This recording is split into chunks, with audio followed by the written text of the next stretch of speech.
जाऊन तिच्यासाठी कारचं दार उघड, किंवा तिच्यासाठी खुर्ची ओढ, किंवा काही गोडगोड बोल. अरे वा, तुझं वजन थोडं कमी झालंय वाटतं. हे वाक्य तर कायमच चालतं, अगदी काळाच्या सुरुवातीपासून. तुम्ही तुमच्या भावना, सुरक्षिततेची गरज आणि या सगळ्या साच्यात अडकलेला आहात.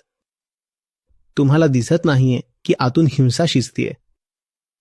इतकं सहज फसताय तुम्ही, मुद्दाम भोळेपणाने वागताय. जे काही गोड लागतं त्यालाच प्रेम म्हणताय. आणि म्हणूनच बऱ्याच वेळा मला केवळ चिडचिड नाही होत, तर खरंच राग येतो. विशेषतः जेव्हा स्त्रियांचा विषय निघतो जगभरात, भारतासकट आणि अमेरिकेसकट. स्त्रियांचे जितके खून होतात त्यातले 70 ते 80% म्हणजे फार मोठा हिस्सा त्यांच्या जवळच्या नात्यांमधून होतो. एखादा प्रियकर, पती, भाऊ किंवा कुणी भावनिकदृष्ट्या जवळचा पुरुष. हेच ते लोक असतात ज्यांच्याकडून ती प्रेम मिळत आहे असं समजते.